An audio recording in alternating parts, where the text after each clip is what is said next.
Hi, so for today we are going to talk about Introduction to Digital Communications. This will be the very first video about digital communications, or if you are taking ECE, this is labeled as Communications 2, Modulation and Coding Techniques. So let's get started.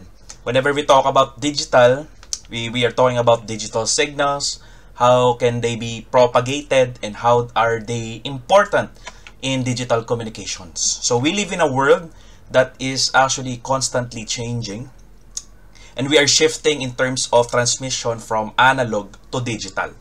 But the presence of analog is still important today. And basically what we are discussing on the next topics, analog signals are still very much needed, or mixed, should I say, with the digital signals in order for it to propagate. So in this subject, we are going to talk about ASK, FSK, the different modulating techniques or modulation techniques in digital. So as we all know, in analog, we have AM, FM, PM. So the counterpart are here in digitals are, we have ASK, FSK, PSK, quadrature, amplitude modulation, QPSK, and etc. So let's get started. So the fundamental purpose of an electronic system is actually to transfer information from one place to another. That's the very goal of communications. So we have an information coming from a transmitter, and then this information should be able to travel to the receiving side or the receiver side. And for that to happen, there must be a link connecting between transmitter or the sender and the receiver, and that link is what we call the channel. Okay, the channel can be a pair of wire, free space, etc. Okay, so this can be summarized as the transmission. Electronic communication is the transmission, the reception, and the processing of information between two or more locations using the circuits, the electronic circuits. So that's why electronics and communications engineering go hand in hand, because these electronics that we are designing are capable of transmitting these signals that from one place to another. Okay, so that's why ECE is a very broad discipline, that links electronics and communications engineering. So the two main barriers to human communication are language and distance. Of course, that's the main barrier if we are talking about physical communication. So for example, we are talking face to face, or we are going to send a letter to someone before the internet was discovered or was invented. There are many ways on how we are going to send a message or a letter to someone who is very far away. So we have ancient communication wherein there are no presence of the internet. But fortunately, in this time, it's just a click of messenger. It's a simple click. You can call someone. And these are all amazing things, because back 100 years ago, 100+ years ago, in the early 1900s, this technologies does not exist. Meaning, someone was only dreaming of what? Communicating wirelessly. And here we are right now, everything is going wireless. And we can see the trend in the future. So the language barriers arise between two persons of different cultures or nationalities. So that's why whenever we have two persons talking and they are using different language, that is a language barrier. They cannot understand each other because of the language barrier. In communications, the same too. If the communications does not use the same standards, it is very impossible for the transmitter and the receiver to actually transmit and receive its information. So, long-distance communication was first accomplished by sending signals such as the drum beats, horn blasts, smoke signals, and later by waving signal flags. This was way back, okay, long time ago. When messages were relayed from one location to another, even greater distances could be covered. Okay? When electricity was discovered, thankfully, okay, it was discovered, many applications were explored in human terms of human communications. So, because of electricity, we are able to power up this circuit, okay, to supply the circuit, to make it to work. And because of this, we are now able to send messages to different wirelessly, even wired and wirelessly, okay. Communications right now is so easy because of this discovery of electricity, and at the same time the invention of the electronic circuits that are capable of sending signals wirelessly or wired in different locations. Okay, so the telegraph, just a very quick introduction. A telegraph was invented in 1844 and the telephone in 1876. So both of the invention of this basically gives birth, okay, to the what we have right now.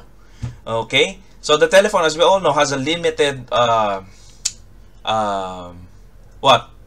it's not mobile. Okay, so when it's placed there, you cannot bring it everywhere.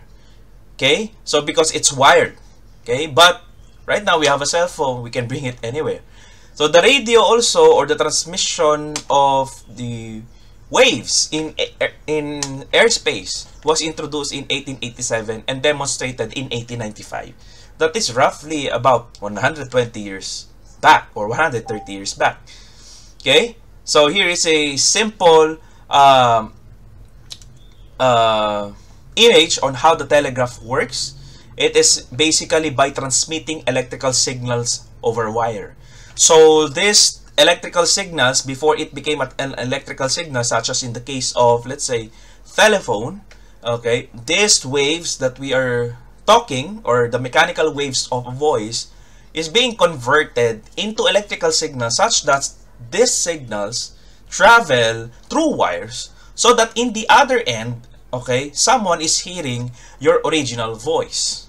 Okay, so again, I have a telephone, I speak on the telephone, and this speaking is a mechanical energy, and when my telephone, okay, absorbs this energy, it converts the mechanical energy into electrical energy that is traveled through a wire, and back then, on the other side of whose I'm talking to in a telephone, these electrical signals are converted back into mechanical waves, so I'm able to hear another person through the telephone. So that is basically the concept of a telephone. And telephone is most probably the most old telephone network in the world, the public switch telephone network. So here is a communication system block diagram. Here is a sample of a communication system block diagram, wherein we can see that we have let me just try to draw if I'm able. Okay, so we have an input message. Okay, this input message is basically, for example, if that is a voice, okay, it will be converted, or it will be put in an input transducer. And what does this transducer do? Basically, this transducer converts, if this is a voice, okay, or if a voice is the message, that is an analog signal, okay, this will be converted basically into what?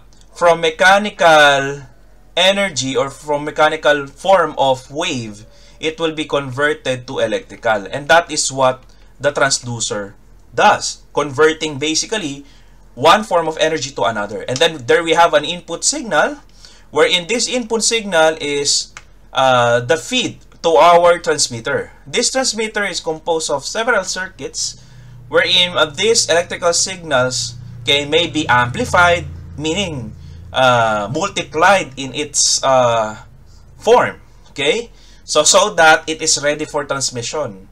So we have the transmitter, okay, who processes the signal, who prepares the signal before it is launched out into the channel. And the channel can be your wire or wireless. Okay? So, okay, the channel is where noise and distortion came in. Okay?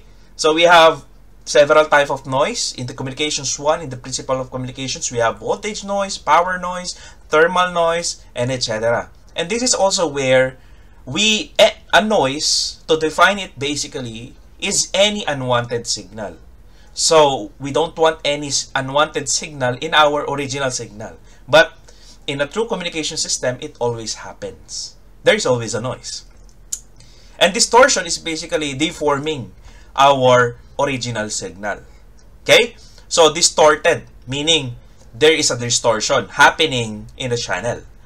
So, and then as it travels through wire or wireless channel, it can be UTP, it can be a simple wire. Okay? So what happens is that it has the capability to receive the signal through the receiving end via a receiver. And this receiver is a group of circuits, a collection of circuits, wherein this receiver basically what? Receives the signal, okay, demodulates the signal, okay, if it is modulated in the transmitter. So, and these signals are further amplified and filtered so that before it goes out, here in the output signal, it is already filtered, meaning noise was filtered, the unnecessary signals were filtered already, it was already amplified, so that when the transducer, okay, converts it back to its original form, from electrical, if in the case of voice, to mechanical, you have a clear output message on the receiving end. Okay, and that is basically the communication system block diagram. Okay, so some definition of terms. What is information? Okay, so what is information? Information is defined as knowledge or intelligence that is communicated. So when we say information, it must be communicated, it must be transmitted or received. Because what is the purpose of information if you're not going to transmit it or to receive it? Okay? Especially if that is an important information. And we are talking about here information, okay, that is being communicated between two or more points. This information is sometimes confidential.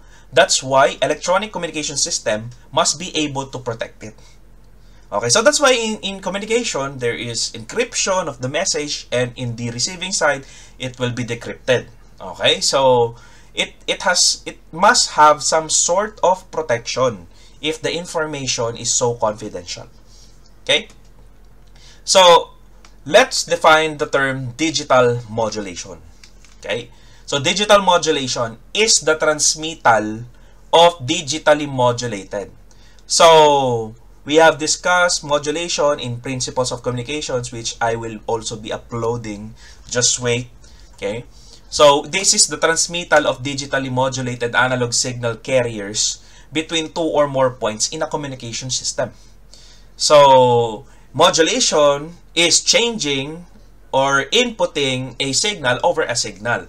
So you do remember in your Principles of Communication, in AM, we have a modulating signal, we also have a carrier. And these modulating signals ride on the carrier so that it will be transmitted from one place to another.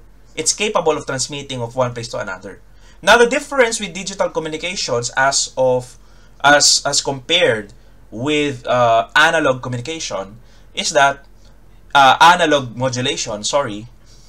digital modulation involves a digital modulating signal, and that is the information, okay, and an analog carrier. Whereas in AM, PM, or FM, both of the modulating signal and the carrier are analog. Okay, so that's the difference. Sometimes this is called as digital radio because digitally modulated signal can be propagated through Earth's atmosphere and used in wireless communication system. So this is sometimes called as digital radio. We have different ways of propagation. Okay, so and later on we will be discussing that in antennas and transmission lines. So digital modulations, traditional electronic communication systems that uses analog modulation are slowly being replaced by digital communication system. There are several reasons for this. Okay? Because number one reason, when we are talking about digital, okay, we are highlighting the what? The noise immunity. In analog communications or analog modulations, there is the signal is so vulnerable to noise. Okay? But when we use digital, okay, it has a noise immunity. But I'm not saying it's a perfectly no noise, okay, at all. But the immunity, or shall I say, the protection against noise is much higher compared to analog. This is because of several reasons, including digital modulation. It involves ease of processing, ease of multiplexing, meaning we have many signals, many information. We are able to multiplex it into a single channel. Okay, we have different types of multiplexing, time division, frequency, space, okay, and many more.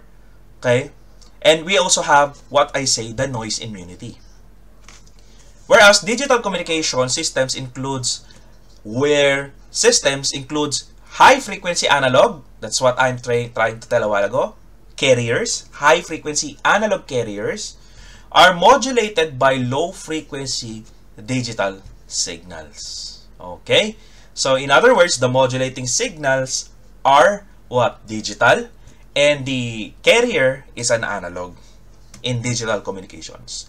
This also includes the transmission of digital pulses, which we call digital transmissions. So digital transmission systems requires transport information in digital form, and therefore require a physical facility between the TX and RX, or the transmitter and the receiver.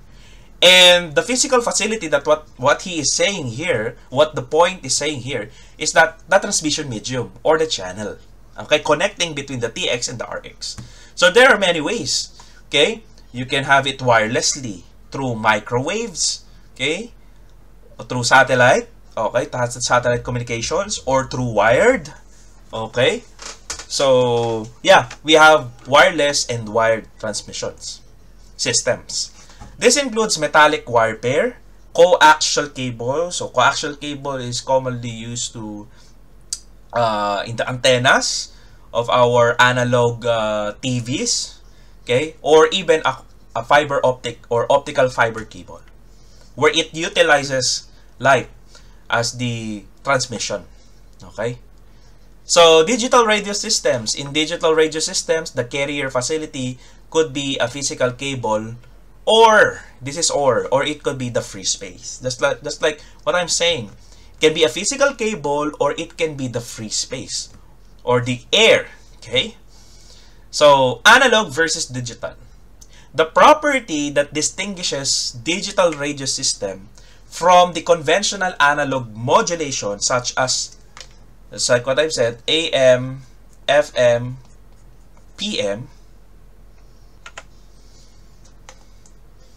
communication system, is the nature of the modulating signal. I repeat, the modulating signal in digital communications is digital, meaning that's the information. That's the modulating. This is where the message is being carried, or the information. That is the information. Okay? So the conventional AM or FM analog communication is that the carrier is analog and the modulating signal is also analog. So that's the conventional. Okay, but the digital, the carrier is an analog signal and the modulating signal is a digital. So we keep on saying, what's the difference between an analog and digital? So the analog signal has its continuous value over time. Whereas when we say digital, okay, these are discrete numbers, discrete values for a given time. Okay? So it can be, it differs with the continuous analog in a sense that what? We can always define what is the voltage at a specific time in a continuous signal. Whereas in digital, we have to follow a discrete time, okay, in order for us to what? Really know what the value of that signal at that specific moment. So, what are the digital modulating techniques? So, this is just an introduction, okay, and we will be discussing thoroughly these terms in the succeeding videos.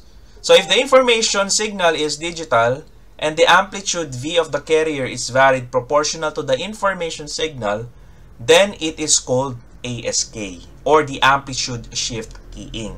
So the digital signal is varied in proportion, okay? The amplitude of the V of the carrier, okay, is varied proportional to the information signal. So sometimes this amplitude shift keying is also called the OOK, or the on-off keying, because during what do you call this? During transmission of ones, it's open, and then during zero, it's closed. So this is also useful for switching techniques. Alright, so how about frequency? If the frequency F is varied proportional to the information signal, frequency shift keying is produced. Just as like DFM, wherein we have space and mark frequency in the traditional conventional FM. So it is the same. Okay, the only difference is that the digital or the modulating signal is a digital. Okay, we also have phase shift. Of course, we can also do the phase shifting. Okay, but the difference again is that the difference in phase modulation, okay, the conventional phase modulation is that the digital signal for the modulating signal, okay, and carrier is analog.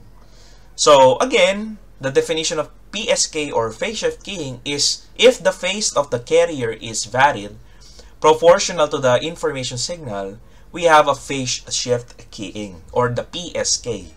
Frequency shift keying is FSK. Amplitude shift keying is ASK. We also have the quadrature amplitude modulation, which means if both the amplitude and the phase are varied proportional to the information signal, then we have quadrature amplitude modulation. Okay? And ASK, FSK, PSK, and QAM are all forms of digital modulations to be discussed on the following discussion of this series lecture in digital communications. Okay? So, what is the application of digital communications? Of course, we have several applications. We have low-speed voice band data communications in the modems, such as found in personal computers. So, modulator, demodulator, that is modulation, demodulation, that's what modem stands for. Okay? So, we are going to discuss this more thoroughly on the last section of our digital communication. And of course, high-speed data transmission systems such as digital subscriber lines. Actually, this is not the latest. During how many years ago? I think 10 years ago. 10 years ago or 15 years ago, digital subscriber lines, they consider it already as fast. Okay? Transmission. But right now, this DSL, I don't know if I think it's already phased out. Okay? And I don't know if it's still being used. But yeah, the speed of that 15 years ago, 10 years ago is very, very fast. But right now, we have already the fiber optic, the optical fibers, okay, being laid out for our connection in high-speed data transmission. Okay, and also, the digital communication is also useful in digital microwave, okay, microwave antennas, and satellite communication system, where it involves a satellite communication, satellite dish, satellite antenna, and a repeater, most probably in the sky, if the distance being covered is very, very far away. So here's a block diagram of a digital radio system. So we have an input data, okay, For the transmitting side, we have, and for the receiving side, we have pretty much like what we have discussed a while ago. The input data is inputted into a precoder, and we have a clock circuit here, or a clock signal here, ensuring the synchronous, okay, so that the signals are synchronous. So in digital signals, if you are going to study, they should have a synchronized, okay, form of data or signal, so that it enters now to the precoder in a synchronous form, and then already the precoder basically encodes it, okay, into digital. And of course, we have a modulator here where we have an analog carrier. We are mixing again the two. The digital signal, or the digital modulating signal, enters through the modulator, and we know that the modulator does the mixing process, okay, and we have an analog carrier followed by a buffer, so that in output of the modulator we have already the modulated signal, and this modulated signal is basically being prepared for transmission, so that it goes past from the bandpass amplifier or bandpass filter, BPF, bandpass filter. Okay, so the bandpass filter filters the unwanted signal produced in the modulation process. Okay, and we have a power amplifier to amplify, okay, the signal, okay, for transmission. So we are expecting that the signal will now have what? Losses, attenuation, okay, so that noise, so that for the signal to make it through to the receiver, it must be amplified. Okay, the higher the power, the longer the distance it can cover. Okay, and of course it will go to the transmission media, whether it is wired or wireless, and then of course there will be noise. Okay, so at the receiving side, okay, we have to receive it first with the BPF or the bandpass filter. Again, we just want the signal, as the signal travels, it accumulates noise. Okay, and the very first part, why on the receiving side, why we have a bandpass filter again, is to filter the unwanted signals. And after filtering, we have an amplifier to amplify again, for it to be what? Receptive, so that we can receive the information itself. So it will be amplified, and it further goes to a bandpass filter, okay, for further filtering, and part of it will go to the demodulator and decoder. We also have the carrier and clock recovery circuit in case that there are lost bits, okay, or lost data, and then the clock is ensured for synchronous. So since it is modulated, it's now time to demodulate and decode the signal. So demodulate, okay, we separate again the carrier from the modulating signal, okay, through the series of filters, and then if we get the modulating signal, we are going to decode it so that it goes back to the original output data. So if your input data here is voice, your output data is also voiced here because of the decoder and the demodulation process. Because after all, what we want is the modulating signal. So we have a reference here, the Tomasi, okay, the book of Tomasi, Wayne, Advanced Electronic Communication System, 6th edition. So all of the references here, or the images, are here in this reference. So that's all. I hope you enjoy digital communications, and see you on the next video. Bye.